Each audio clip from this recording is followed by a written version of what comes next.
알아두면 언젠가 당신에게 의미 있을 이야기. 안녕하세요. 유의미 이슈 큐레이터 나나입니다.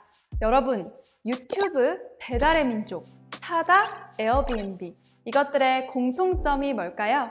우리가 자주 이용하는 거 혹은 삶을 보다 편리하게 만들어주는 거? 물론 이런 공통점도 있지만 좀 더 정확하게는 플랫폼 사업자라는 말로 묶어볼 수 있을 것 같은데요. 이 플랫폼은 공급자와 수요자의 거래를 일으켜서 수익을 얻는 형태의 사업을 말하는데 대표적인 게 배달의 민족이죠. 음식을 팔려는 공급자, 또 음식을 사려는 수요자를 배달로 연결해주는 역할을 하기 때문에 이 배달의 민족을 플랫폼 사업자라고 말하는 거거든요. 그런데 이 플랫폼이 마냥 좋기만 한 걸까? 라는 질문에 선뜻 그렇다라고 대답하기에는 조금 애매해요. 왜냐하면 이 플랫폼 사업자와 기존 업계의 갈등이 심화되는 케이스가 점점 늘어나고 있거든요. 대표적으로 몇 년 전 뜨거운 이슈로 떠올랐던 타다와 택시업계의 갈등을 꼽을 수가 있겠죠. 이 플랫폼 사업이 발달하면서 그 플랫폼에 영향을 받게 되는 기존 업계에서는 반발이 일어나는 상황들이 계속해서 반복되고 있는 건데요. 최근에는 로톡이라는 플랫폼 사업과 변호사 협회 간의 갈등이 불거지면서 논란이 되고 있어요. 이 로톡은 온라인 법률 서비스 플랫폼인데요. 사건별, 키워드별 검색을 통해서 소비자들에게 알맞은 변호사를 찾아주고 또 전화나 영상통화를 이용하는 변호사 상담을 중개하기도 해요. 또 변호사 회원 가입은 무료지만 월정액 광고료를 내야 광고 서비스를 이용할 수 있게끔 설계가 되어 있어요. 사실 법조 시장 자체가 워낙 전문적인 지식을 필요로 하다 보니까 일반인에게는 굉장히 폐쇄적인 시장이었잖아요. 그런데 이 로톡이라는 어플을 통하면 내가 원하는 분야에서 전문적인 능력을 가진 변호사를 쉽게 찾아볼 수가 있고 비대면으로 상담도 받아볼 수가 있거든요. 소비자 입장에서는 굉장히 좋은 서비스라고 볼 수가 있겠죠. 하지만 대한변호사협회에서는 이 로톡을 사용하지 못하도록 변호사 소개 플랫폼에 광고를 내는 회원들을 징계할 수 있다는 내용의 변호사 광고 규정 전부 개정안을 통과시켰어요.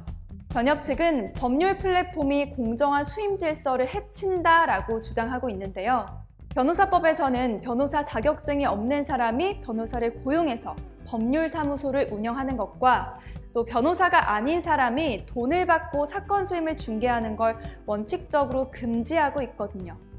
그래서 변호사도 아닌데 광고료에 따라서 변호사를 소개해주는 로톡이 변호사법을 위반하고 있다고 본 거죠. 그런데 변협이 로톡에 강하게 반발한 게 단지 이 규정을 어겨서냐? 그건 아니고요. 플랫폼의 독식에 대한 두려움이 크게 작용하고 있는 건데요. 지금이야 광고비도 그렇게 비싸지도 않고 또 자신을 알릴 기회가 적은 젊은 변호사들에게는 기회를 제공해주는 것처럼 보이지만 한 번 시장을 장악하고 나면 이 플랫폼이 정하는 룰대로 따라야 하는 상황이 올 걸 우려하는 거예요. 자신들의 전문적 자격의 가치가 이 플랫폼에 의해서 좌지우지 될까 봐 걱정스러운 거죠. 이 변협의 주장이 타당한 것 같기도 한데 로톡의 입장도 또 나름 설득력이 있어요. 로톡은 개정안 통과로 사업이 존폐 위기에 놓이면서 헌법 소원을 제기한 상태인데요. 로톡 측은 소비자와 변호사 간 연결 공간만 제공할 뿐 상담료나 수임료 등은 변호사들 스스로가 책정한 것이라서 로펌으로 볼 수도 없고 따라서 변호사법을 위반한 것도 아니라는 입장을 고수하고 있어요. 또 유튜브를 통해서 혹은 자기가 돈을 내고 네이버에 광고를 하는 건 허용하면서 왜 로톡만 금지시키냐, 형평성에도 어긋나고 주장의 일관성도 없다라면서 반발을 하고 있죠. 게다가 변호사라고 해서 이 로톡을 다 반대하고 있는 건 또 아니에요.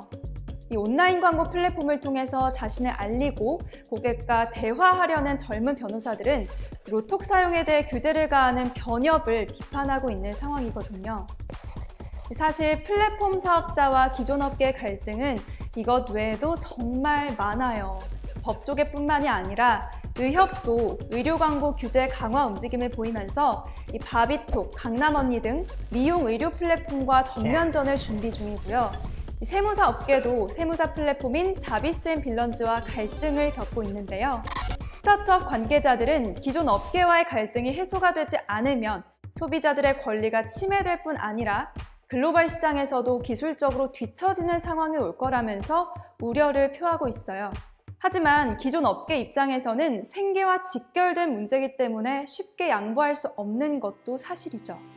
이런 갈등은 앞으로 플랫폼 사업이 확장될수록 더 커질 수 있는 문제인데요. 양쪽 모두의 입장이 타당성을 갖고 있는 만큼 의견을 조율하는 게 쉽지는 않겠지만 서로 조금씩 양보하면서 상생할 수 있는 방법을 찾아가면 좋겠네요. 오늘 이 시간이 플랫폼 사업과 기존 업계의 갈등 사태를 이해하는 데 도움이 되셨다면 구독과 좋아요, 알림 설정까지 잊지 말고 부탁드려요. 그럼 우리는 다음 시간에 다시 만나요. 안녕!